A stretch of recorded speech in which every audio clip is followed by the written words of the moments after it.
আসসালামু আলাইকুম। আজকে আমি ফলি মাছ দিয়ে কোফতা বা কাবাব বানাবো। প্রথমে মাছটা ধুয়ে কেটে নিলাম, মাথাগুলো আলাদা করে নিলাম। তারপর আমি আস্তে আস্তে শিল দিয়ে থেতো করে ভিতর থেকে মাছের যে অংশটা আছে সেটা বের করে নেব, চামড়াটা আলাদা করে নেব। আমি সাইডটা আগে কেটে নিতে মনে ছিল না, এখনই কেটে নিয়েছি। দেখাবো আমি কিভাবে কেটেছিলাম সাইডটা। এই যে দেখুন, চামড়া থেকে কিভাবে মাংসটা আলাদা করে ফেলছি মাছের। আমার এই যে একটু ছুরি দিয়েও একদম মুছে মুছে আলাদা করব, যেন কোনো মাংস চামড়াটার ভিতরে না থাকে। এই চামড়াটা দিয়ে আমি কাবাবটা বানাবো। এই যে সাইডটা কেটে নিচ্ছি। সাইডটা না কাটলে ভিতরের যে মাছের মাংসটা সেটা বের হয় না, তাই সাইডটা কেটে নিতে হয়। আস্তে আস্তে শিল দিয়ে থেতো করতে হবে। থেতো করতে করতে ভিতরের কাটা এবং মাংসটা বের করে নিতে হবে।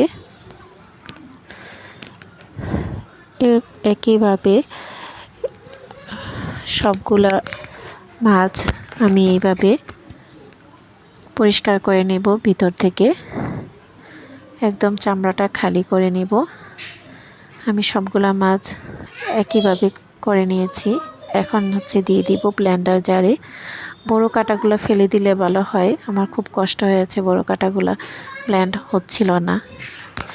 এই যে এখন দিয়ে দিলাম 2 চামচ পরিমাণ ময়দা। ব্লেন্ড করে নেওয়ার পর দিয়ে দিলাম 2 চামচ পরিমাণ ময়দা, স্বাদ মতো লবণ, হালকা একটু রসুন বাটা 1/2 চামচ, পেঁয়াজ কুচি,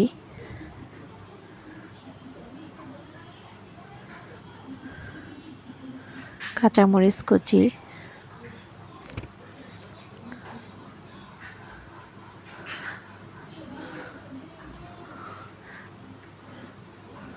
তারপর হলুদ গুঁড়ো দিয়ে দিব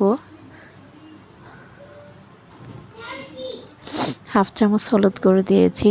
একটু ধনিয়ার গুঁড়ো, মানে 1/4 চামচ ধনিয়ার গুঁড়ো, 1/4 চামচ, মরিচের গুঁড়ো দিয়ে দিলাম 1/2 চামচ।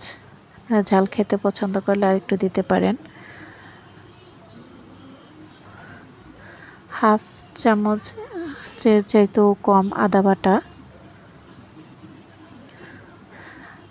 জিরা বাটা তাও 1/2 চামচের চাইতে কম।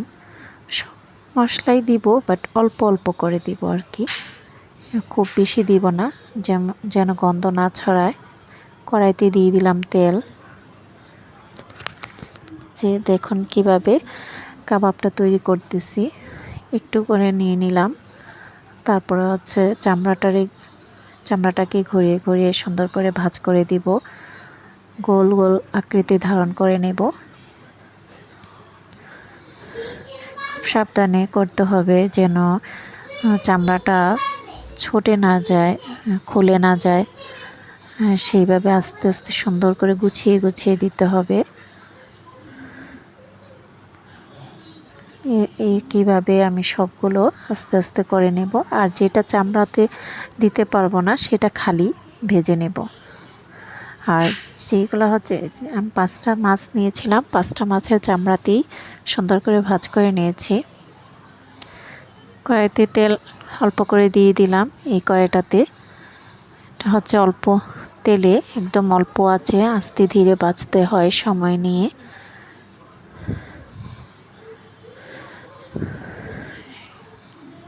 একে একে দিয়ে দিলাম সবগুলো।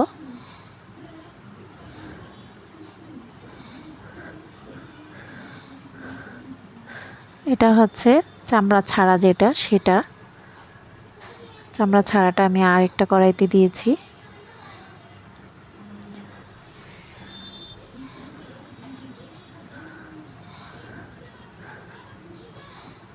আমরা যেভাবে বড়া বানাই ঠিক সেভাবে দিয়ে দিলাম। এটা চামড়া ছাড়া হবে।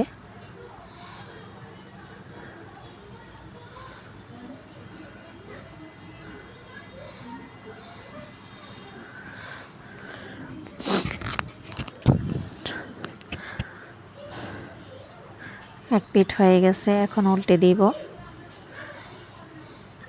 প্রায় এটাও মৃদু আছে রান্না করতে হবে যেন ভিতরটা ভালোভাবে হয়ে যায়। এটা উল্টে দিব।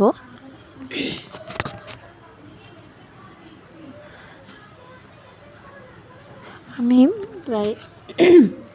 প্রায় 5 মিনিট পর উল্টাতে আসলাম।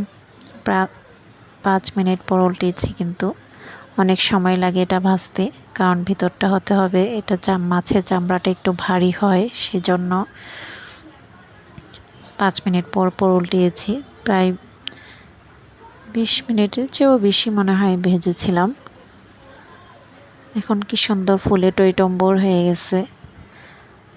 এটা বানিয়ে খেয়ে দেখবেন, অনেক সুস্বাদু, এবং কমেন্ট করে জানাবেন কেমন হয়েছে। আসসালামু আলাইকুম।